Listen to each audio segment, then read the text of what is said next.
ٹھیک ہے۔ وَإِمَّا يَنزَغَنَّكَ مِنَ الشَّيْطَانِ نَزْغٌ فَاسْتَعِذْ بِاللَّهِ إِنَّهُ هُوَ السَّمِيعُ الْعَلِيمُ۔ اور اگر کبھی شیطان کی طرف سے کوئی وسوسہ آئے جو آپ کو ابھار رہا ہو تو اللہ کی پناہ طلب کرو، بے شک وہ سننے والا جاننے والا ہے۔ اس سے پہلے ہم دعوت کے اصول پڑھ رہے تھے اور کچھ داعی کی صفات اللہ رب العزت نے بیان فرمائی۔ پہلے تو دعوت کے فضائل ہیں، وَمَنْ أَحْسَنُ قَوْلًا مِّمَّنْ دَعَا إِلَى اللَّهِ، اور اس تفسیر تو اس کی ہو گئی ہے اجمالی، بس خاکہ تھوڑا سا عرض کر دیتا ہوں۔ قولی دعوت اس میں بیان کی، وَعَمِلَ صَالِحًا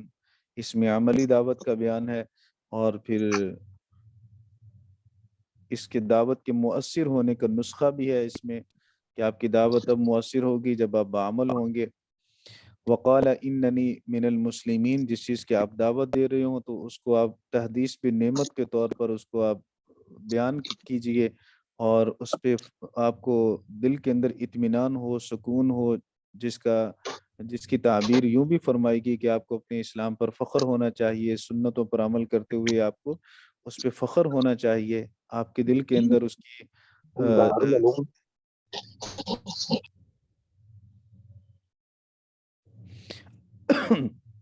آپ کے دل کے اندر سنت کی حقارت نہ ہو،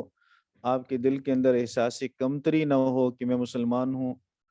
آپ کے دل کے اندر شرعی لباس پہنتے ہوئے احساس کمتری نہ ہو، داڑھی رکھ کر احساس کمتری نہ ہو، دعوت دیتے ہوئے احساس کمتری نہ ہو، تو یہ چیزیں آپ کے اندر نہیں ہونی چاہیے۔ بڑا مطمئن قسم کا لہجہ ہونا چاہیے آپ کا دعوت دیتے ہوئے، پر اعتماد ہونا چاہیے۔ تو یہ دعوت کے مؤثر ہونے کے اسباب ہیں جنہیں اللہ رب العزت نے اس آیت مبارکہ میں بیان فرمایا۔ پھر آگے فرمایا وَلَا تَسْتَوِي الْحَسَنَةُ وَلَا السَّيِّئَةُ، برے اخلاق اور اچھے اخلاق برابر نہیں ہو سکتی، اچھائی اور برائی برابر نہیں ہو سکتی، لہٰذا داعی کو چاہیے کہ وہ دعوت کو اچھے اخلاق کے ساتھ دوسروں کے سامنے رکھے۔ اچھے اخلاق کے ساتھ دعوت رکھی جائے گی تو دوسروں کے لیے قبول کرنا آسان ہوگا، قبولیت کے راستے کھلیں گے۔ اب لازمی بات ہے آپ کا مخاطب تو اچھے اخلاق والا نہیں ہوگا، ضروری نہیں کہ سارے سننے والے کے اخلاق اچھے ہوں، کچھ کے اخلاق اچھے ہوں گے، کچھ کے برے ہوں گے۔ جب برے اخلاق والے ہوں گے تو ان کی طرف سے آپ کی طرف برائی آئے گی، اس برائی کو آپ نے کیسے ختم کرنا ہے؟ تو اس برائی کو بھی آپ نے اچھے اخلاق کے ساتھ ہی ختم کرنا ہے۔ اس لیے اللہ نے فرمایا ادفع بالتی ہی احسن، دور کیجئے اس کے ساتھ جو کہ خوبصورت ہے، اچھی ہے، تو اچھی وہ آپ کے اچھے اخلاق ہیں۔ تو جب آپ اچھے اخلاق کے ساتھ پیش آئیں گے ان لوگوں سے جو آپ کے ساتھ اچھے اخلاق کے ساتھ پیش نہیں آتے، فَإِذَا الَّذِي بَيْنَكَ وَبَيْنَهُ عَدَاوَةٌ، تو جس کے اور آپ کے درمیان عداوت ہے، دشمنی ہے، كَأَنَّهُ وَلِيٌّ حَمِيمٌ، وہ آپ کے اچھے اخلاق کی وجہ سے جگری دوست بن جائے گا۔ تو یہ اللہ رب العزت نے بڑا خوبصورت اور بہترین قسم کا مضمون ہمیں اس آیات مبارکہ میں بیان فرمایا، جس سے داعی کو دعوت کا رخ بھی معلوم ہو گیا اور داعی کو یہ بھی معلوم ہو گیا کہ میرے اندر کون کون سی صفات ہونی چاہیے جس کی وجہ سے آپ کی دعوت مؤثر ہوگی۔ اب ایک مخاطب آپ کا وہ ہے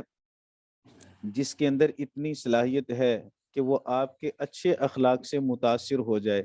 اور اچھے اخلاق سے متاثر ہو کر وہ اپنے برے اخلاق سے توبہ کر لے۔ بہت مرتبہ ایسا ہوتا ہے کہ ہمارے یہ تبلیغی بھائی تشریف لے جاتے ہیں دعوت کے لیے، اور پھر انہیں آگے وہ سنتے نہیں ہیں، مساجد میں جاتے ہیں بستر اٹھا کے پھینک دیے جاتے ہیں، برتن اٹھا کے پھینک دیے جاتے ہیں، بڑا تضحیک امیز سلوک ان کے ساتھ کیا جاتا ہے، لیکن یہ پھر بھی اللہ والے وہیں پہ کتاب کھول کے مسجد کے باہر بیٹھ جاتے ہیں اور قریب قریب بیٹھ جاتے ہیں کہ مسجد میں داخل نہیں ہونے دیتے، کوئی بات نہیں، ہم نے تو اللہ کی دعوت دینی ہے تو ہم باہر بیٹھ کر دے لیں گے۔ تو بعض لوگ پھر متاثر ہوتے ہیں تو وہ خود اٹھا کے بستر پھر مسجد میں لے جاتے ہیں اور روکنے والوں کو تنبیہ کرتے ہیں۔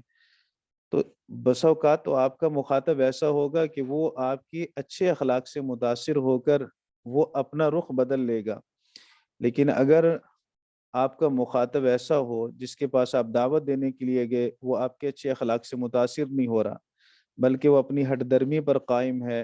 اور ہٹ درمی پر قائم ہونے کے ساتھ ساتھ وہ اظہار رسانی پر بھی اسی طرح قائم ہے، وہ آپ کے اچھے اخلاق سے متاثر ہو کر اپنی تکلیف کو بھی نہیں روکتا، وہ ویسے ہی برا سلوک آپ کے ساتھ کرتا ہے، تو پھر آپ کو کیا کرنا چاہیے؟ اس کا علاج اللہ رب العزت نے اس آیت مبارکہ میں دیا جو اب ہم پڑھ رہے ہیں۔ جو جس کے اندر ہدایت کو قبول کرنے کی یا اچھے اخلاق سے متاثر ہو کر اپنے اندر تبدیلی لانے کی صلاحیت تھی، اس کا علاج اس سے پہلے والی آیت میں آ گیا، ادفع باللتی ہی احسن فاذا الذی بینک وبینہ عداوۃ کانہ ولی حمیم۔ اور جس کے اندر اچھے اخلاق سے متاثر ہو کر اپنے اندر تبدیلی لانے کی صلاحیت نہیں ہے، اس کا علاج اس آیت میں ہے۔ اللہ کہتا ہے وَإِمَّا يَنزَغَنَّكَ مِنَ الشَّيْطَانِ نزعن کا ویسے معنی تو ہوتا ہے کسی باریک چیز کو چبھو دینا، کوئی سوئی ہے یا سوئی طرح کی کوئی چیز کسی کو چبھو دے، اور ویسے مراد اس سے یہاں وسوسہ ہے، مراد اس سے انتقامی جذبہ ہے۔ اور وَإِمَّا يَنزَغَنَّكَ مِنَ الشَّيْطَانِ، اگر پہنچے تجھے شیطان کی طرف سے کوئی وسوسہ، وہ وسوسہ کیسا ہو جو آپ کو ابھار رہا ہو کہ اس سے انتقام لو، اس نے آپ کے ساتھ اچھا سلوک نہیں کیا، اس نے برے اخلاق کے ساتھ مسلسل آپ کا سامنا کیا، آپ نے جب بھی اچھے اخلاق کے ساتھ بات کی یہاں سے گالی آئی، یہاں سے تھپڑ آیا، یہاں سے تان و تشنیع ہوئی، یہاں سے آپ کے ساتھ برا سلوک ہوا، کب تک برداشت کرو گے؟ آپ کو نمٹنا چاہیے اس کے ساتھ۔ تو اللہ کہتا ہے کہ جب شیطان آپ کے دل میں ایسا وسوسہ ڈالے فاستعذ باللہ، تو اللہ کی پناہ طلب کرو، اس لیے کہ داعی کا کام لڑنا نہیں ہوتا۔ دائی میدان دعوت میں جب اترتا ہے تو خود کو تکالیف کے لیے پہلے سے تیار کرے، صبر کے لیے پہلے سے تیار کرے، پھر وہ بھڑکے برانگیختہ نہ ہو، جوش میں نہ آئے، جوشیلا نہ بنے، بلکہ وہ اپنے اندر اتنی لچک ضرور رکھے کہ سامنے سے آنے والی مزاحمت کو خوش اسلوبی کے ساتھ، صبر کے ساتھ، استقامت کے ساتھ اس کو برداشت کر لے۔ تو اگر سامنے والا ہٹ درم ہے تو پھر آپ کو حکم کیا ہے؟ آپ کو حکم یہ کہ فاستعذ باللہ، خود کو اللہ کی پناہ میں لے لو، اللہ کی پناہ میں دے دو، اللہ کی پناہ مانگو اللہ تعالیٰ سے، پھر اس میں فائدہ آپ کو یہ ہوگا کہ اب اس کی اظہار ثانی اللہ کے سپرد ہو جائے گی، اس کو اس کے حال پہ چھوڑ دیجئے، اور آپ کی حفاظت اللہ رب العزت اس کی شر سے ضرور فرمائیں گے۔ نبی کریم صلی اللہ علیہ وسلم نے ایسے ہی فرمایا، انہو هو السمیع العلیم، بے شک وہ سننے والا ہے آپ کے استعاذہ کو، جو آپ اللہ کی پناہ جب مانگتے ہیں، اعوذ باللہ من الشیطان الرجیم کہتے ہیں، تو رب العزت آپ کی اس پناہ کو سننے والا ہے، اور اللہ رب العزت جاننے والا بھی ہے، جو معاملہ آپ کے ساتھ ہو رہا ہے اس کو اللہ تعالیٰ جاننے والا بھی ہے۔ اور انہو هو السمیع لاقوالک، اللہ آپ کے اقوال کو سننے والا ہے، العلیم احوالک، اور اللہ رب العزت آپ کے احوال کو جاننے والا ہے، آپ کی حالت کو بھی جانتا ہے، اور آپ کے اقوال کو اللہ رب العزت سنتا بھی ہے۔ لہٰذا غصہ جب آئے تو تعوذ پڑھ لینا یہ نبی کریم صلی اللہ علیہ وسلم کی سنت ہے۔ اس آیت مبارکہ سے اس طرف بھی رہنمائی ملتی ہے، کیونکہ نزعن کا معنی وسوسہ کیا گیا، اصل معنی اس کا جو لفظی معنی ہے وہ کسی سوئی یا نوکدار چیز کو چبھونا ہے، اور جلالین میں اس کا ترجمہ کیا گیا الحث علی المعاصی، معاصی پر ابھارنا، گناہ پر ابھارنا۔ مراد یہاں مراد اس آیت مبارکہ سے یہ ہے، کیونکہ مخاطب اللہ کے رسول صلی اللہ علیہ وسلم ہے، ہم نے شروع میں عرض کر دیا تھا ومن احسن قولا ممن دعا الی اللہ، اصل مصداق نبی پاک صلی اللہ علیہ وسلم ہے، پھر تباً دیگر حضرات ہیں۔ تو اس لیے نبی کریم صلی اللہ علیہ وسلم کی ذات عالیہ اگر اس سے ہو تو اس کا مطلب یہ ہوگا کہ اگر شیطان وسوسہ دل میں ایسا کوئی خیال ڈالے کہ ان سے انتقام لیجیے، جو آپ کے ساتھ مسلسل برا سلوک کر رہے ہیں، تو پھر آپ اللہ رب العزت کی پناہ میں آ جائیے، انتقام نہ لیجیے، دائی کا یہ کام نہیں ہے۔ آیت مبارکہ سے ہمیں معلوم ہوا کہ دعوت دینے والے کو اپنے اخلاق کی اصلاح کرنے کی ضرورت ہے، وہ اپنے اخلاق اچھے اور بہتر کرے، اور پھر اس پر مجاہدہ کرنے کی ضرورت بھی ہے۔ مجاہدہ کرنے کا مطلب مشق کرنا، اور اس پہ پریکٹس کرنا، ریہرسل کرنا، اس کی بھی ضرورت ہے۔ اور اسی طرح اس آیت سے ہمیں یہ بھی معلوم ہوا کہ انسان درجہ کے اعتبار سے جتنا بھی کامل ہو جائے، شیطان کے وسوسے کا اندیشہ رہتا ہے۔ انبیاء پر شیطان کا تسلط نہیں ہوتا، لیکن شیطان وسوسہ ڈال سکتا ہے، خیال دل میں ڈال سکتا ہے، لیکن اس خیال پہ عمل نہیں کروا سکتا۔ ہمارے اوپر شیطان کا وسوسہ بھی آئے گا، اور شیطان اس وسوسے کی وجہ سے اتنی قوت کے ساتھ وہ وسوسہ ڈالے گا کہ وہ اس پر عمل کروانے کے لیے آمادہ اور تیار بھی کر دے گا، اس کو کہتے ہیں تسلط۔ تو انبیاء علیہ الصلوۃ والسلام پر شیطان کا تسلط نہیں ہوتا، البتہ وسوسہ ہو سکتا ہے، جس کا ذکر یہاں بھی اللہ رب العزت نے فرمایا۔ اسی طرح وَإِمَّا يَنزَغَنَّكَ من الشیطان نزع سے مراد مفسرین کرام نے حسد بھی لیا، کینہ بھی لیا، بغض بھی لیا۔ یہ اندر کی جو بیماریاں ہیں، اگر شیطان اس طرح کے خیالات، اس طرح کی بیماریاں تمہارے اندر پیدا کرے تو اللہ رب العزت کی پھر اپنے آپ کو اللہ تعالیٰ کی پناہ میں دے دو کہ اللہ ہم تیری پناہ میں آنا چاہتے ہیں، اپنی پناہ میں ہمیں لے لو۔ تو اللہ رب العزت کی جب پناہ میں آ جائیں گے تو پھر اللہ رب العزت شریر دشمن کے شر سے حفاظت فرمائے گا، اور اللہ رب العزت پھر دشمنوں کی طرف سے آنے والی تکلیف سے آپ کی حفاظت فرمائے گا۔ وَمِنْ آيَاتِهِ اللَّيْلُ وَالنَّهَارُ، اور اس کی آیات میں سے رات اور دن ہے۔ وَالشَّمْسُ وَالْقَمَرُ، سورج اور چاند ہے۔ لا تسجدوا للشمس ولا للقمر، سجدہ نہ کرو نہ سورج کو نہ چاند کو۔ واسجدوا للہ الذی خلقہن، اور سجدہ کرو اللہ ہی کے لیے جس نے انہیں پیدا کیا۔ ان کنتم ایاہ تعبدون، اگر تم اسی کی عبادت کرتے ہو۔ چار چیزوں کا اللہ رب العزت نے ذکر فرمایا، اور یہ چار چیزیں دعوت کے بعد آ گئی۔ پہلے دعوت، داعی کی صفات بیان فرمائی، اور پھر داعی کو اللہ تعالیٰ نے میدان دعوت میں آنے کے لیے جو اوصاف تلقین فرمائے، ان آیات مبارکہ میں ان اوصاف کو اپنانا چاہیے۔ اور پھر اللہ رب العزت نے داعی کی تائید کے طور پر یہ آیات بیان فرمائی ہیں کہ وَمِنْ آیَاتِهِ اللَّيْلُ وَالنَّهَارُ، من آیاتِهِ اللَّيْلُ وَالنَّهَارُ، اس کی نشانیوں میں سے رات بھی ہے، دن بھی ہے، سورج بھی ہے، چاند بھی ہے۔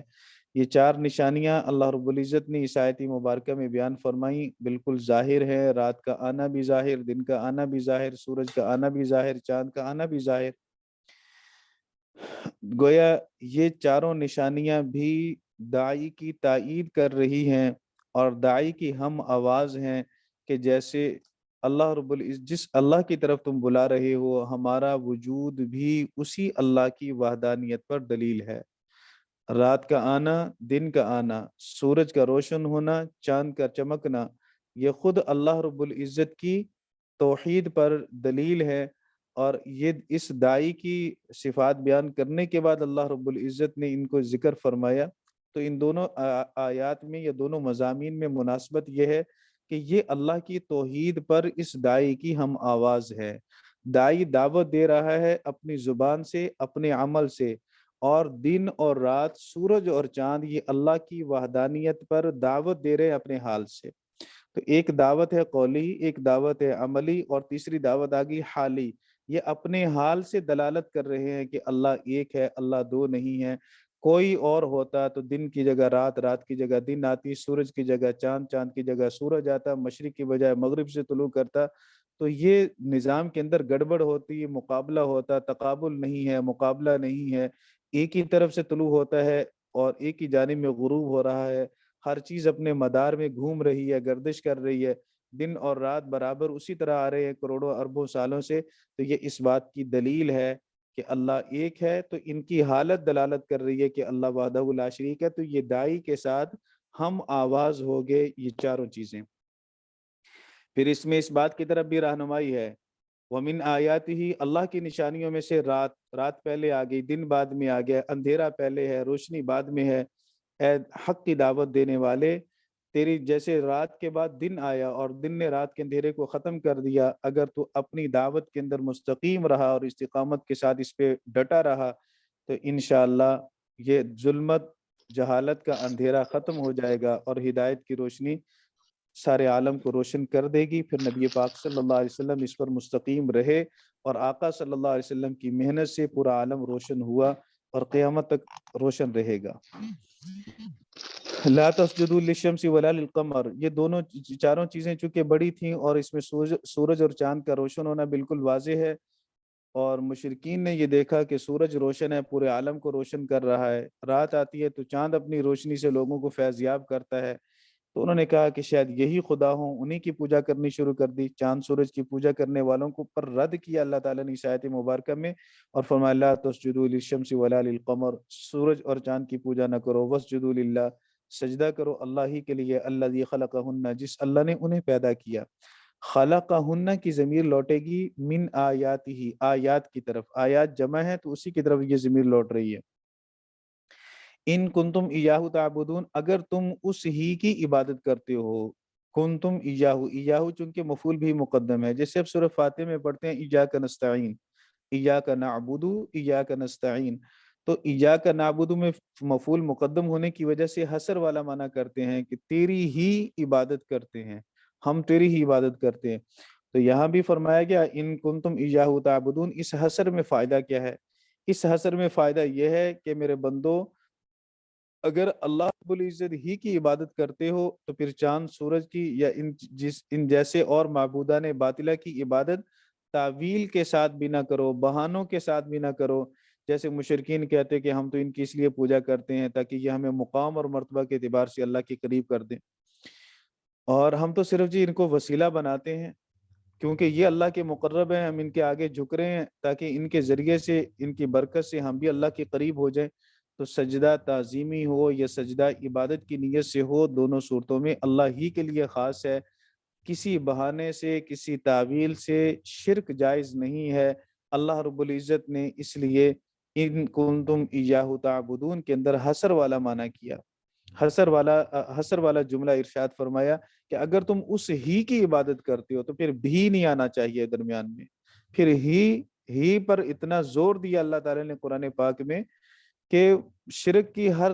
طرح، تمام طرح کی شرک کی جڑیں کاٹ کے رکھ دی، کسی طرح بھی اللہ کے غیر کو اللہ کے قریب بھی نہیں کرنا، شریک اللہ رب العزت کی صفات میں شریک نہیں کرنا، اللہ کی ذات میں شریک نہیں کرنا۔ فَإِنِ اسْتَكْبَرُوا، اگر وہ تکبر کریں، یہ باب استفعال پہ جب آتا ہے نا تو طلب ماخذ والا معنی ہوتا ہے، تکبر کرنا چاہیں۔ یہاں معنی کیا کریں گے؟ فَإِنِ اسْتَكْبَرُوا، اگر وہ خود کو بڑا سمجھیں، اگر وہ تکبر کریں یعنی خود کو بڑا سمجھیں، اگر وہ خود کو بڑا سمجھیں اور بڑا سمجھ کر اللہ رب العزت کی عبادت نہ کریں، اللہ کے سامنے سجدہ ریز نہ ہوں اور اللہ کی توحید کو نہ مانیں اور کہیں کہ نہیں ہم انہی بتوں کے آگے جھکیں گے، اللہ کی دعوت کے آگے وہ اپنے سر کو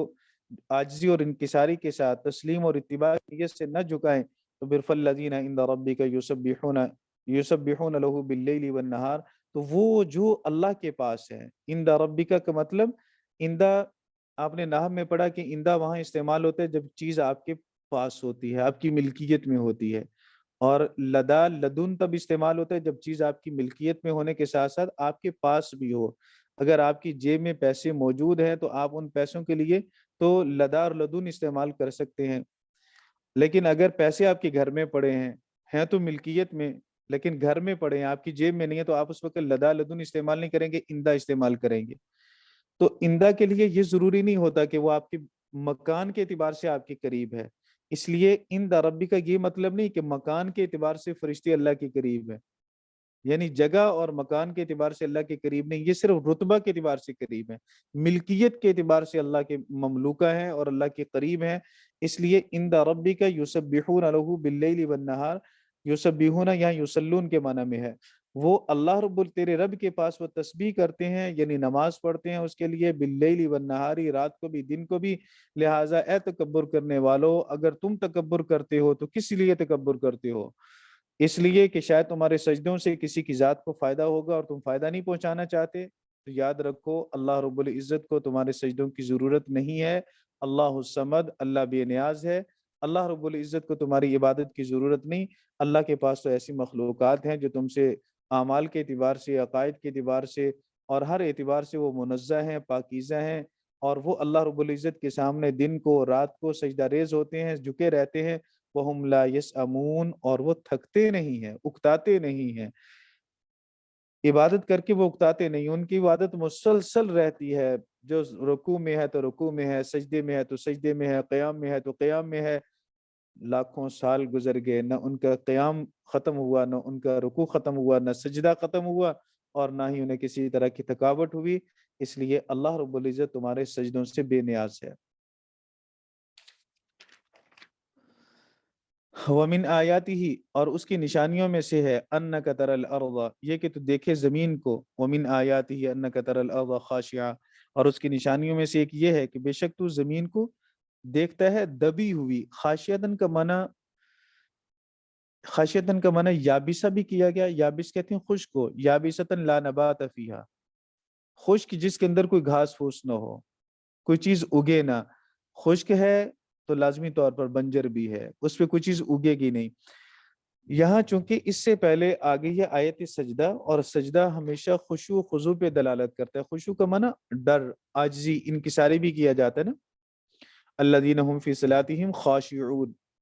قد افلح المؤمنون الذین هم فی صلاتہم خاشعون، جو نماز کے اندر خشوع اختیار کرنے والے ہیں۔ تو خشوع کا معنی عاجزی، خشوع کا معنی انکساری، اور اس سے پہلے سجدے کا ذکر ہے، عبادت کا ذکر ہے، سجدے کا ذکر ہے، تو سجدہ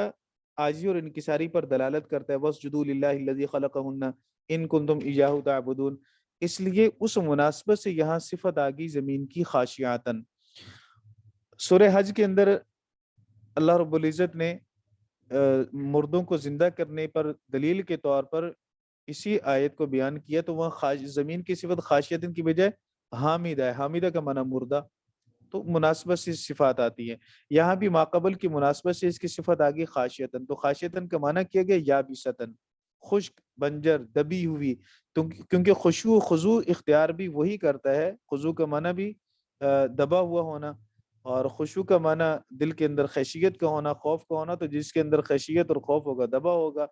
تو اس کا معنی یہاں کیا گیا دبا ہونا، دبی ہوئی زمین۔ زمین کی خاک سے پیدا ہونے والے انسان کو اللہ رب العزت نے زمین ہی کی مثال کے ذریعے سے سمجھایا کہ اے زمین کی خاک سے پیدا ہونے والے انسان، زمین کی اس خاک ساری سے سبق سیکھ کہ زمین کو دیکھ، وہ بنجر تھی، خشک تھی، دبی ہوئی تھی، اور جب ہم نے اس پر پانی کو نازل کیا، اہتزت، تو وہ حرکت کرنے لگی، وربت، اور پھول گئی، ابھر گئی، دانا اس کے اندر ڈالا، پانی اس کے اندر جب پانی برسا تو وہ دانے نے زمین کو پھاڑا اور باہر نکلا، زمین اس سے پھولی بھی ہے، پھٹی بھی ہے، زمین کے اندر حرکت بھی پیدا ہوئی، مٹی دائیں بائیں ہوئی، تو اور اللہ رب العزت نے اس دانے کو پودے کی صورت میں باہر نکالا۔ تو اصل سمجھانا اور سبق یہ دینا ہے کہ اسی طرح انسان تو بھی زمین کے اندر جائے گا، اور پھر اللہ رب العزت قرب قیامت میں، یا قیامت کے قریب، یا قیامت میں اللہ تعالیٰ مردوں کو جب دوبارہ زندہ کرے گا نفخہ ثانیہ کے بعد، تو پھر اسی طرح آسمان سے ایک بارش برسے گی اور زمین سارے مردوں کو باہر نکال دے گی۔ ان الذی احیاھا، بے شک وہ ذات جس نے اس کو زندہ کیا، لمحی الموتى، یقیناً مردوں کو بھی زندہ کرے گا۔ تو یہ اللہ رب العزت نے انسان کو اللہ تعالیٰ نے سمجھایا ہے زمین کی مثال دے کر، انہ علی کل شیء قدیر، بے شک وہ ہر چیز پر قادر ہے۔ تو یہ اس آیت میں ہمیں یہ سبق دیا گیا کہ اللہ کے معاملات کو اپنی طاقت اور قوت پہ قیاس نہ کیجیے، اللہ کے معاملات کو اللہ کی طاقت کے مطابق دیکھیے۔ اللہ رب العزت کی طاقت اور قوت یہ ہے کہ اس نے مٹی سے تمہیں زندہ پیدا کر دیا، پھر اسی مٹی میں تمہیں دوبارہ ڈالے گا اور پھر دوبارہ زندہ کر کے نکالے گا۔ یہ اللہ تعالیٰ کی طاقت سے مشکل نہیں، ناممکن نہیں ہے۔ تم زندہ تھے پہلے بھی، زندہ تھے، جاندار تھے، اور پھر مرنے کے بعد دوبارہ جاندار بنائے گا، یہ کون سا مشکل ہے؟ جبکہ اللہ تعالیٰ نے اس مردہ مٹی کے اندر اتنی تاثیر رکھی ہے کہ اس مردہ کو اللہ تعالیٰ نے زندہ کر دیا پانی کے ذریعے سے۔ ان الذین یلحدون فی آیاتنا، بے شک وہ لوگ جو ہماری آیات میں الحاد کرتے ہیں، لا یخفون علینا، وہ ہم پر مخفی نہیں ہیں۔ الحاد کا معنی ہے ایک طرف جھکنا، پھر وہ جھکنا اس معنی میں ہے،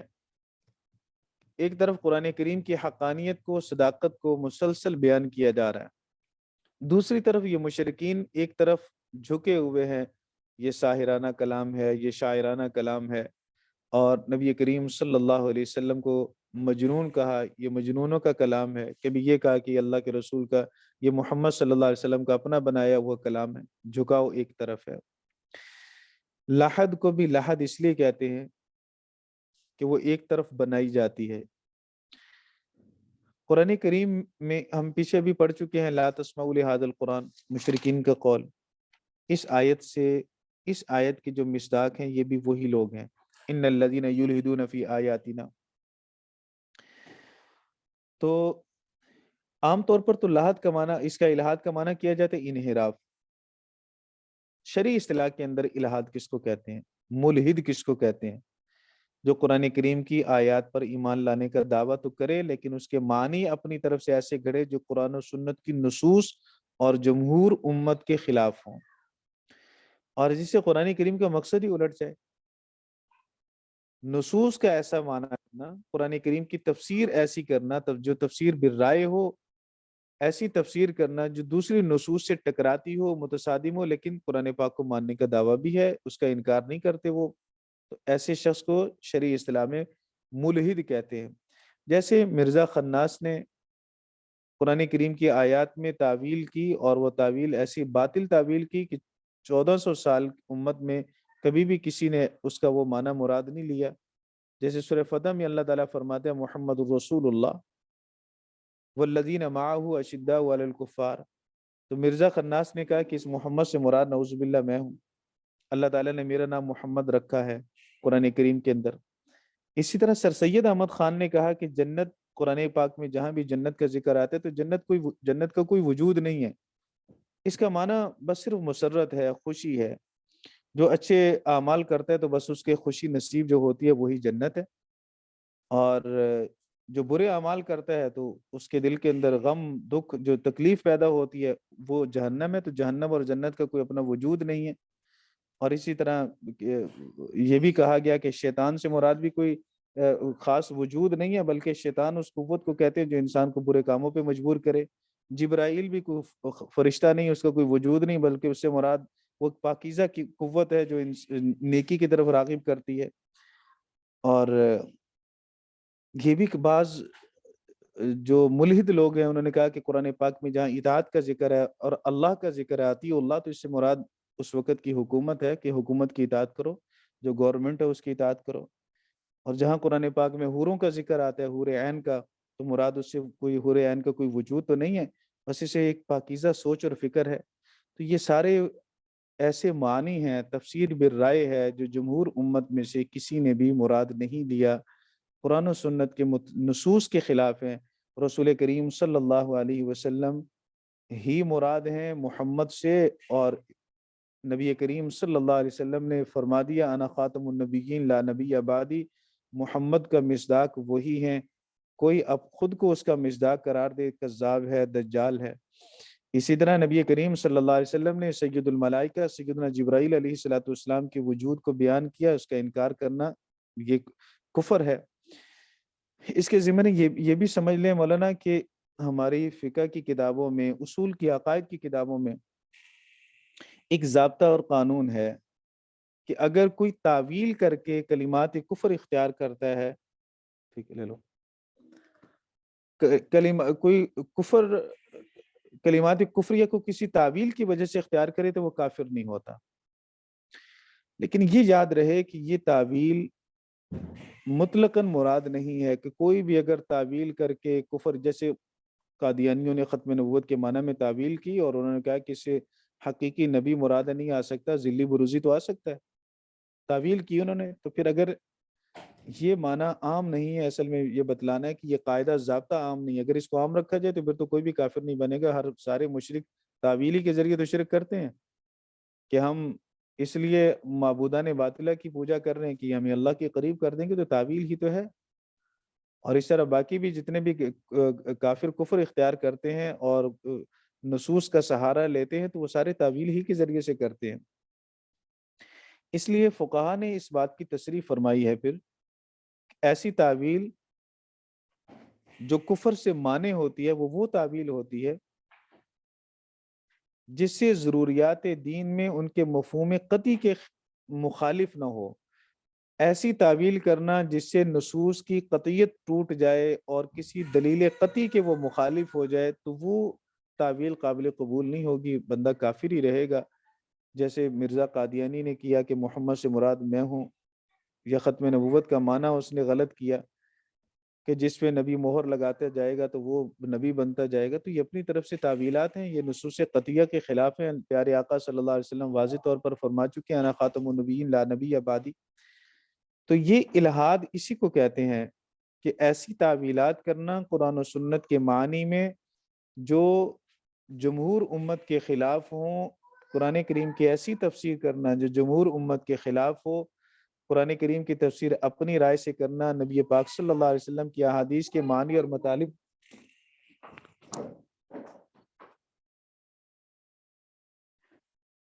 قرآن کریم کی یا نبی کریم صلی اللہ علیہ وسلم کے الفاظ کی تشریح اپنی طرف سے ایسی کرنا جس سے باقی قطعی دلائل کے ساتھ وہ ٹکراتی ہو تشریح، دلیل قطعی کے ساتھ ٹکراتی ہے تو ایسی تشریح مردود ہوگی، اور اسی کو جو اصطلاح کے اندر اسی کو الہاد سے تعبیر کیا جاتا ہے۔ تو اللہ رب العزت نے یہ فرمایا کہ ان الذین یلحدون فی آیاتنا، یلحد کا معنی مخالفت سے بھی کیا گیا۔ حضرت قتادہ رحمہ اللہ تعالیٰ نے اس کی تفسیر میں فرمایا کہ دشمنی کرنا، مخالفت کرنا، اور اس کی تفسیر شرک کے ساتھ بھی کی گئی، ان الذین یلحدون فی آیاتنا، تفسیر قرطبی میں، کہ جو ہماری آیات میں، ہماری نشانیوں میں شرک کرتے ہیں۔ نشانیاں پہلے اللہ تعالیٰ نے بیان کر دی ہیں، ان میں سے 4 اللہ تعالیٰ نے بیان کی، وَمِنْ آیَاتِهِ اللیل والنہار، تو دن رات، چاند سورج اور باقی جتنی بھی اللہ تعالیٰ کی نشانیاں ہیں کائنات کے اندر، اس میں اللہ کے ساتھ کسی اور کو شریک کرنا کہ یہ کام فلاں نے بھی کیا، فلاں نے بھی کیا، فلاں نے بھی کیا، تو یہ بھی شرک، یہ تو شرک ہو جائے گا۔ اور اگر فی آیاتنا سے مراد قرآن کریم کی آیات مراد لیں تو پھر الہاد کا وہ معنی ہے جو میں نے پہلے کیا، کہ نصوص کی ایسی تشریح کرنا جو قرآن و سنت کے دوسرے دلائل سے قطعیات کے مخالف ہو، تو ایسی تشریح کرنا باطل ہوگا۔ پھر اس پہ اللہ تعالیٰ نے 3 وعیدیں بیان فرمائی، انہیں میں سے پہلی وعید یہ بیان فرمائی لا یخفون علینا، وہ ہم پر مخفی نہیں ہے، جب ہم پر وہ مخفی نہیں ہے تو ہم ان کا انتقام لیں گے، ہم ان کو پکڑیں گے قیامت کے دن، ہم ان پہ، ہماری ان پہ نظر ہے، وہ چھپے ہوئے نہیں ہیں ہم سے۔ افمن یلقی فی النار، کیا وہ شخص جو جہنم کی آگ میں ڈالا جائے، خیر، وہ بہتر ہے، ام من یاتی آمنا، یا وہ شخص بہتر ہے جو امن کی صورت میں آئے یوم القیامہ، قیامت کے دن۔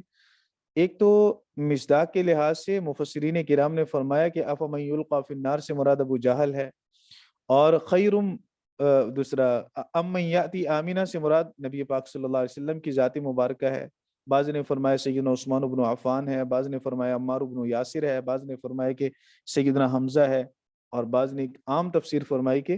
اس سے مراد ایمان والے ہیں۔ تو یہ ایک مطلق مثال بن جائے گی پھر اگر ایمان والا مراد لیا جائے، افمن یلقی فی النار، کیا وہ شخص جو جہنم میں ڈالا جائے وہ بہتر ہے، خیر ام من یاتی آمنا، یا وہ شخص بہتر ہے جو قیامت کے دن امن کی صورت میں آئے، پر امن مأمون ہو کر آئے، محفوظ ہو کر آئے، ان دونوں میں سے کون سا بہتر ہے؟ تو یہ ایک طرح کی وعید ہے اللہ تعالیٰ کی طرف سے کہ اے ملحدو، قرآن پاک کی تشریحات اپنی طرف سے کرنے والوں یا قرآن پاک کی معنی کو بگاڑنے والوں، یاد رکھو قرآن پاک کے معنی کو بگاڑنے والوں، تمہارا ٹھکانہ جہنم ہے۔ اور ایک شخص وہ ہے جو قرآن پاک کا صحیح معنی کرے، قرآن پاک کی صحیح تشریح کرے، قرآن پاک اور عقائد کے اندر تعویلات باطلہ نہ کرے، تو وہ قیامت کے دن مأمون ہو کر آئے گا اللہ تعالیٰ کی طرف سے، اللہ تعالیٰ کے عذاب سے وہ مأمون اور محفوظ ہوگا۔ تو کیا یہ دونوں برابر ہو سکتے ہیں؟ یقیناً یہ دونوں برابر نہیں ہو سکتے۔ وہی بہتر ہے جو اللہ کے عذاب سے بچا لیا گیا، وہی بہتر ہے جس کو اللہ کے عذاب، اللہ رب العزت کے عذاب سے محفوظ کر دیا گیا۔ تیسری ڈانٹ اللہ تعالیٰ نے پلائی۔ اب یہ 2 ڈانٹیں جو 2 طرح کی تنبیہ کی گئی ہے، تو 2 طرح کی تنبیہ کر کے امید رکھی گئی کہ بندہ باز آ جائے گا، بندہ باز آ جائے گا۔ لا یخفون علینا، جس کے دل میں اب ہدایت کو قبول کرنے کی صلاحیت ہے، اس کے لیے اللہ رب العزت کی اتنی ڈانٹ کافی ہے۔ لا یخفون علینا، مخفی نہیں ہو تو میری نظر ہے تم پر۔ جو اللہ کی ذات کا تھوڑا سا بھی عرفان اس کے دل میں ہے، پہچان اس کے دل میں ہے، تو اس بات سے وہ اپنے برے عمل سے رک جائے گا، چونکہ قرآن کو ماننے کا تو دعویٰ کر رہا ہے۔ جب ماننے کا دعویٰ کر رہا ہے تو پھر لازمی طور پر اس کے دل میں کچھ نہ کچھ خوف اور خشیت ہوگا، اور اگر وہ کافر ہے اور مشرک ہے تو تب بھی اللہ رب العزت کو تو مانتے ہی مانتے ہیں، شریک کرتے ہیں نا، شرک فی عبادت کرتے تھے سارے۔ تو اللہ رب العزت کا خوف، ہیبت، جلال ان کے دل میں ہو تو پھر وہ ڈر جائیں گے۔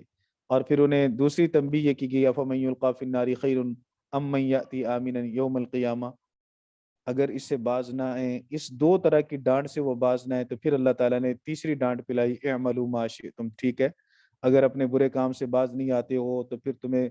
کہا گیا کہ اعملوا ما شئتم، جو چاہو کرو، جیسی مرضی تعویلات کرو، جو مرضی تم قرآن پاک کے معنی میں، الفاظ میں بگاڑ کرنا چاہتے ہو کر لو تم، پھر ہم تمہیں کھلی چھٹی دیتے ہیں، لیکن یاد رکھنا عذاب بڑا شدید ہے۔ انہ بما تعملون بصیر، اس بات کو یاد رکھنا کہ اللہ تمہارے سارے کاموں کو دیکھتا ہے۔ انہ، بے شک وہ، بما تعملون، جو تم کام کرتے ہو، بصیر، دیکھنے والا ہے، اس کی آنکھ سے کچھ بھی چھپا ہوا نہیں ہے، ہر ایک اس کی نظر میں ہے۔ ایک ایک عمل پر تمہیں ایسی ایسی سزائیں ملے گی کہ پھر تمہیں سوائے پچھتانے کے اور کچھ بھی نہیں ہوگا۔ تو یہ اللہ رب العزت کی طرف سے ڈانٹ ہے۔ اعملوا امر ہے، لیکن یہ امر تحدید کے لیے ہے، ڈانٹ کے لیے ہے، اجازت کے لیے نہیں ہے۔ اعملوا ما شئتم، ان الذین کفروا بالذکر، بے شک وہ لوگ جو انکار کرتے ہیں ذکر کا، لما جاءہم، جب وہ ذکر ان کے پاس آ جائے. یہ حضرت اس نے تفسیر کشاف میں ہے کہ یہ ان الذین یلحدون یہ مبدل منہ بنے گا، اور ان الذین کفروا سے بدل بنے گا. اور ان الذین یلحدون کے بارے میں نے پہلے عرض کر دیا کہ یہ انہی کا قول ہے جنہوں نے یہ کہا تھا کہ لا تسمعوا لہذا القرآن، قرآن پاک کو نہ سنو. تو یہ سارے انہی مشرکین کی بات چل رہی ہے. تو یہ بھی وہی مشرک ہیں، ان الذین کفروا بالذکر، بے شک وہ لوگ، چونکہ الفاظ عام ہیں نا قرآن پاک کے، اس لیے ان عام الفاظ کی وجہ سے میں نے الہاد کی وہ 2-3 تفسیریں کر دی جو مفسرین کرام نے فرمائی ہیں. ان الذین کفروا، بے شک وہ لوگ جنہوں نے کفر کیا، بالذکری، ذکر سے مراد قرآن پاک کا جنہوں نے انکار کیا. یہ وہی ہیں جو قرآن پاک کو سننے سے منع کر رہے تھے، جو کہہ رہے تھے شور شرابہ کرو، جو کہہ رہے تھے تم غالب آ جاؤ گے، سیٹیاں بجاؤ، تالیاں بجاؤ، ناچ گانا کرو، آوازیں بلند کرو، قرآن کی آواز کو نہ سنو. اللہ کہتا ہے کہ بے شک وہ لوگ جنہوں نے کفر کیا ذکر کا، لما جاءہم، جب وہ ذکر یعنی قرآن کریم ان کے پاس آ گیا. تو یہ خبر تو ہے، ان الذین کفروا بالذکر لما جاءہم، یہ سارا انہ کا اسم بنے گا. آپ نے پڑھا ہے حروف مشبہ بالفعل مبتدا خبر پہ داخل ہوتے ہیں، مبتدا کو اپنا اسم، مبتدا کی خبر کو اپنی خبر بناتے ہیں. تو یہ اسم تو ہے، اس کی خبر یہاں نہیں ہے، خبر آپ کو محذوف نکالنی پڑے گی. تو خبر محذوف نکالنے کے لیے زیادہ آسان یہی ہے کہ اس کو جب ہم نے بدل بنا لیا اس کا، تو جیسے اس کی وہ خبریں ہیں نا، لا یخفون علینا، تو یہی خبر اس کی بن جائے گی. ان الذین کفروا بالذکر، بے شک وہ لوگ جنہوں نے انکار کیا قرآن کریم کا، جب وہ قرآن ان کے پاس آ گیا تو خبر آگے ہے، لا یخفون علینا، وہ ہم پر مخفی نہیں، وہ چھپے ہوئے نہیں ہیں ہم پر، ہم انہیں بھی دیکھ رہے ہیں. انہ لکتاب عزیز، بے شک یقیناً وہ غالب کی ایسی کتاب ہے جو غالب ہے. عزیز کا معنی غالب، اور عزیز کا معنی ایک دوسرا بھی کیا گیا، عدیم النظیر، ایسی ہے جس کی کوئی نظیر نہیں ہے. ایک ہوتا ہے مثال، ایک ہوتی ہے نظیر. مثال کہتے ہیں جو ممثل لہو کے مطابق ہو، اور نظیر کہتے ہیں جو ممثل لہو کے مطابق نہ ہو، تھوڑی کہیں ہلکی پھلکی مشابہت ہو. تو نظیر کا ترجمہ کیا کہ قرآن کریم ایسی بے مثل کتاب ہے، مثل تو اس کی ہے ہی نہیں، نظیر بھی نہیں ہے. مثل اعلیٰ ہوتی ہے، نظیر اسے ادنا ہوتی ہے. مثل اس کو کہتے ہیں جس کی ممثل لوگوں کے ساتھ مشارکت زیادہ ہو، زیادہ چیزوں میں وہ اپنے ممثل لوگوں کے مطابق ہو. اور نظیر اس کو کہتے ہیں جو تھوڑی سی مشابہت رکھتی ہو، زیادہ مشابہت نہ رکھتی ہو. تو اللہ نے فرمایا کہ یہ ایسی کتاب ہے کہ اس کتاب کی تھوڑی سی مشابہت رکھنے والی بھی کوئی کتاب نہیں ہے، کیونکہ یہ اللہ کا کلام ہے. اور اللہ رب العزت احکم الحاکمین ہے، کلام الملوک ملوک الکلام. قاعدہ یہ ہے کہ بادشاہوں کا کلام کلاموں کا بادشاہ ہوتا ہے، اور اللہ رب العزت احکم الحاکمین ہے. لا یاتی الباطل من بین یدیہ، باطل نہ اس کے سامنے سے آ سکتا ہے، ولا من خلفہ، نہ ہی اس کے پیچھے سے آ سکتا ہے. اس کی ایک تفسیر تو یہ فرمائے گی کہ لیس قبلہ کتاب یکذبہ ولا بعدہ، کہ نہ تو اس سے پہلے ایسی کوئی کتاب ہے جو اس کی تکذیب کرے، نہ اس کے بعد کوئی ایسی کتاب ہوگی جو اس کی تکذیب کرے. لا یأتیہ الباطل من بین یدیہ ولا من خلفہ میں قرآن کریم کی حفاظت بیان کی گئی کہ کوئی باطل نہ اس کے آگے سے آ سکتا ہے نہ اس کے پیچھے سے آ سکتا ہے. مطلب کسی طریقے سے باطل قرآن کریم کے نہ الفاظ میں بگاڑ پیدا کر سکتا ہے، کیونکہ قرآن کریم کے الفاظ کی حفاظت اللہ نے اٹھائی ہے، اور نہ ہی قرآن کریم کے معنی کے اندر باطل بگاڑ پیدا کر سکتا ہے. ہر زمانے کے اندر ملحد آئے، چور آئے، جنہوں نے قرآن پاک کے معنی کے اندر چوری کی، الحاد کیا، اپنی طرف سے تفسیر بھی رائے کی. لیکن اللہ پاک جزائے خیر دے ان لوگوں کو جنہوں نے ہر دور کے اندر ایسے ملحدوں کا ایسا زبردست قسم کا ناطقہ بند کیا، اور ان کو ایسا زبردست قسم کا جواب دیا کہ ان کا وہ الحاد چل نہ سکا، اور بہرحال حق غالب آ کر رہا، حق واضح ہوا. ہر دور میں علماء کرام کے ذریعے سے اللہ رب العزت نے یہ کام لیا ہے. لہٰذا جس نے بھی اس کے معنی میں یا تفسیر میں کچھ گڑبڑ کرنے کی کوشش کی، تو امت میں اللہ رب العزت نے ایسے لوگ پیدا کیے جنہوں نے اس گڑبڑ کو اتنا واضح کر دیا کہ وہ باطل، اس کا باطل ہونا واضح ہو گیا اور حق کا حق ہونا واضح ہو گیا. اس لیے اللہ رب العزت نے فرمایا لا یأتیہ الباطل من بین یدیہ ولا من خلفہ تنزیل من حکیم حمید. کیوں گڑبڑ کیوں کرے، باطل کیوں سامنے سے نہیں آ سکتا، پیچھے سے باطل کیوں نہیں آ سکتا، اس کے معنی میں الفاظ کے اندر باطل کا بطلان کیوں نہیں چل سکتا؟ اس لیے کہ تنزیل من حکیم حمید، یہ ایک حکمت والے کی طرف سے نازل کیا ہوا ہے، اللہ کا نازل کردہ ہے، اور اللہ حمید ہے، لہٰذا اس کا کلام محمود ہے. جب اللہ حمید ہے، تعریفوں والا ہے، تو اس کا کلام بھی تو تعریفیں والا ہوگا، قابل تعریف کلام بننے کے لیے یہ بھی تو ضروری ہے کہ اس کے اندر کوئی تبدیلی نہ ہو۔ اللہ رب العزت کے کلام میں کسی طرح کی کوئی تبدیلی نہیں ہوگی۔ ما یقال لک الا ما قد قیل للرسل من قبلک، اور ما یقال جو کہا گیا آپ کو، ما یقال لک من التکذیب، یعنی قرآن کریم کی تکذیب کے بارے میں جو جو باتیں آپ کو کہی گئیں، کبھی ساحر کہا، کبھی شاعر، کبھی مجنون، کبھی قرآن پاک کو مفتری کہا گیا کہ یہ تو اپنی طرف سے گھڑا ہوا کلام ہے، تو اللہ کہتا ہے الا ما قد قیلا، الا کے بعد مثل کا لفظ محذوف ہے، الا مثل ما قد قیلا، مگر یہ کہ اس کی مثل کہا گیا للرسل من قبل کا، آپ سے پہلے رسولوں کو بھی۔ یہ صرف آپ کے ساتھ تو نہیں ہو رہا، آپ سے پہلے رسولوں کے ساتھ بھی اسی طرح کے معاملات ہوئے۔ ہم پیچھے حضرت نوح علیہ الصلوۃ والسلام کا واقعہ پڑھ چکے، قوم نے انہیں مجنون کہا، دیوانہ کہا۔ ہم پیچھے دیگر انبیاء کے واقعات پڑھ چکے، انبیاء علیہ الصلوۃ والسلام کو ان کی قوموں کی طرف سے اسی طرح کے توہین امیز القابات کا سامنا کرنا پڑا۔ تو نبی کریم صلی اللہ علیہ وسلم کو اس آیت میں اللہ تعالیٰ نے تسلی دی، ان ربک لذو مغفرۃ، بے شک تیرا رب یقیناً بخشنے والا ہے، کس کو؟ ایمان والوں کو، وذو عقاب علیم، اور دردناک عذاب دینے والا ہے، کن کو؟ کافروں کو۔ اس لیے ان ربک لذو مغفرۃ للمؤمنین، جو ایمان لا کر اسلام میں داخل ہو جائے گا اللہ سارے گناہوں کو معاف کر دے گا، جو اپنے کفر پہ ڈٹے رہیں گے تو وہ یاد رکھیں وذو عقاب علیم، اللہ تعالیٰ دردناک عذاب دینے والا ہے۔ پھر اللہ تعالیٰ نے مشرکین کے چند ایک اعتراض کا جواب دیا ہے اس سے اگلی آیت میں۔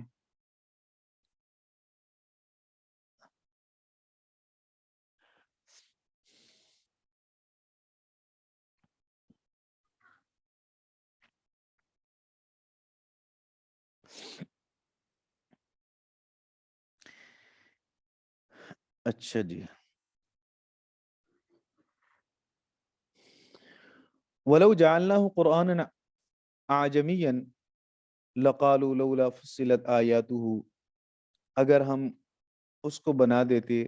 ایسا قرآن جو عجمی ہو، عجمیًا، لقالو، تو وہ کہتے لولا فصلت آیاتہ، اس کی آیات کو واضح طور پر کیوں نہیں بیان کیا گیا، کھولی کیوں نہیں گئی اس کی آیات۔ یعنی ایک طرف تو مشرکین کا یہ کہنا ہے کہ قرآن خود بناتا ہے نبی، اب اگر نبی عربی ہے اور ہم قرآن اس کو عجمی دیتے، کسی اور زبان کے اندر ہم قرآن دیتے، تو راضی تو یہ پھر بھی نہ ہوتے، کیونکہ پھر یہ اپنی طرف سے بنانے والا الزام تو نہ لگا سکتے، لیکن پھر یہ الزام لگاتے کہ یہ بڑی عجیب بات ہے، اعجمی و عربی، قرآن عجمی ہے اور خود نبی عربی ہے۔ یہ کہہ کر اللہ رب العزت نے مشرکین کی ہٹ درمی کو بیان کیا کہ ان کے جتنے بھی اعتراضات قرآن کریم کے بارے میں ہیں یا نبی پاک صلی اللہ علیہ وسلم کے بارے میں ہیں، ان اعتراضات کو کوئی وجود نہیں ہے،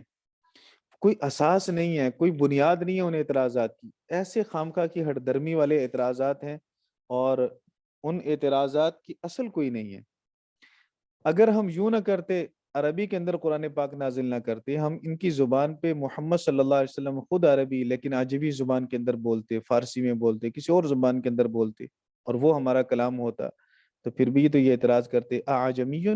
یہ شروع میں قرآن کا لفظ محذوف ہوگا کہ قرآن عجمی، کہ قرآن عجمی ہے، وہ نبی عربی، اور نبی عربی ہے، تو نبی عربی اور قرآن کریم عجمی ہے، یہ عجیب بات ہے، کیسے سمجھائیں گے؟ فہم کے مطابق کیسے ہوگا؟ عقل کا تقاضا تو یہی ہے کہ نبی عربی، قرآن بھی عربی، مخاطب بھی عربی، مخاطب کے ساتھ اسی کی زبان میں بات کی جائے، سمجھنا آسان ہو جائے گا۔ لیکن یہ ایسے بدبخت ہیں کہ ہم نے عربی میں قرآن نازل کیا تو یہ کہتے ہیں کہ عربی میں کیوں نازل کیا، یہ تو خود بنا رہے ہیں کیونکہ مادری زبان ان کی عربی ہے، تو خود ہی اپنی طرف سے یہ پڑھے جا رہے ہیں اور کہہ رہے ہیں یہ اللہ کا کلام ہے۔ تو اگر ہم ان کے اس اعتراض سے بچنے کے لیے کسی اور زبان میں قرآن بھیجتے تو پھر ان کا اعتراض یوں ہوتا، تو مطلب یہ کہ کسی طرح سے بھی یہ راضی نہ ہوتے۔ قل، کہہ دیجیے، هو للذین آمنوا، یہ قرآن ان لوگوں کے لیے جو ایمان لا چکے، ان لوگوں کے لیے کیا ہے؟ ہدن، ہدن مصدر ہے مولانا، اور مصدر جب آتا ہے تو وہ مبالغہ والا معنی دیتا ہے، ہادن نہیں فرمایا کیونکہ اس کا حمل ہوگا ہوا پر، ہوا ذات پر دلالت کرتا ہے، مصدر وصف پہ دلالت کرتا ہے، تو وصف کا حمل ذات پر نہیں ہوتا۔ آپ نے پڑھا نا زید عادل، مثال آپ نے ہدایت النحو میں پڑھی، تو زید عادل ہونا چاہیے، لیکن زید عادل کہنے کا مقصد کیا ہے کہ سراپا عدل ہے زید، تو یہاں بھی قرآن کریم کا سراپا ہدایت بیان کرنا ہے، اور یہ ہدایت اعمال کے اعتبار سے چونکہ ایمان آ چکا ہے. قل هو للذین آمنوا، فرما دیجئے کہ یہ قرآن ان لوگوں کے لیے جو ایمان لا چکے، ہدن سراپا ہدایت ہے. کس کے لیے؟ اعمال صالحہ کے لیے. اب یہ قرآن کریم انہیں اعمال صالحہ کی طرف لے جائے گا، اچھے اخلاق کی تعلیم دے رہا ہے، اچھے اعمال کی تعلیم دے رہا ہے. اس کی برکت سے وہ اعمال بھی کریں گے، اخلاق بھی سنوریں گے. وہ شفا اور وہ شفا بھی ہے باطنی بیماریوں کے لیے. قرآن کریم جسمانی بیماریوں کی شفا بھی ہے اس میں، لیکن قرآن پاک کا اصل نزول باطنی بیماریوں کا علاج ہے. باطنی بیماریوں میں کفر شرک کے ساتھ ساتھ حسد، کینہ، بغض اور دل کی وہ ساری خباثتیں ہیں جن سے دل کا پاک ہونا ضروری ہے. تو قرآن کریم میں ان دونوں چیزوں کا علاج ہے. والذین لا یؤمنون فی آذانہم وقر، اور وہ لوگ جو ایمان نہیں لاتے تو ان کی کانوں میں ڈانٹ ہے، بوجھ ہے ان کے کانوں میں. وَهُوَ عَلَيْهِمْ عَمًى، اور یہ قرآن کریم ان کے حق میں اندھا ہونے کا ذریعہ، ان کے حق میں اندھا ہونے کے ذریعہ. اولئک ینادون من مکان بعید، اور وہی لوگ ہیں جو دور کی جگہ سے بلائے جاتے ہیں. یہ ایک محاورہ ہے مولانا. ایک بندہ بہت دور کھڑا ہو تو آپ انہیں آواز دیں گے تو وہ آپ کی آواز تو محسوس کرے گا، اس کو آپ کے حروف سمجھ نہیں آئیں گے. یعنی اسے اتنا تو لگے گا کہ بول رہا ہے، مجھے کچھ کہہ رہا ہے بندہ، کیونکہ آواز اس تک جا رہی ہے. لیکن وہ آواز کے اندر جو مخارج اور حروف ہیں وہ اس تک نہیں پہنچے گی، وہ سمجھے گا نہیں. تو اللہ نے فرمایا کہ ان کے کانوں میں ایسا بوجھ ہے، یہ ایسے اندھے پن کا شکار ہیں کہ اب قرآن کریم ان کے پاس بھی پڑھا جائے تو انہیں بس ایک آواز تو محسوس ہوتی ہے، لیکن وہ فہم نہیں ہے، سمجھ نہیں ہے، شعور نہیں ہے، ادراک نہیں ہے جس سے وہ قرآن کریم کے معنی کو سمجھ سکیں. تو اس لیے فرمایا اولئک ینادون من مکان بعید، وہ دور کی جگہ سے وہ پکارے جا رہے ہیں. بس مولانا اتنا ہی کافی ہے، باقی انشاءاللہ ایک رکوع اس کا رہ گیا، یہ پھر پڑھیں گے انشاءاللہ. اللہ رب العزت ہم سب کو عمل کرنے کی توفیق عطا فرمائے. الہاد سے، زندقہ سے، تفسیر بالرائے سے، قرآن پاک اور حدیث مبارکہ کی تعویلات کرنے سے اللہ رب العزت ہماری حفاظت فرمائے، اور اللہ تعالی ہمیں ہدایت نصیب فرمائے. قرآن پاک کو ہمارے لیے شفا کا ذریعہ بنائے، جسمانی بیماریوں کا بھی، روحانی بیماریوں کا بھی، دنیا اور آخرت میں نور کا ذریعہ بنائے اللہ تعالیٰ. آمین آمین. کل کے بارے میں مولانا بتا دیں، میرے خیال 2 چھٹیاں کر کے پھر وہی منڈے کو پڑھ لیں گے. جی ٹھیک ہے حضرت.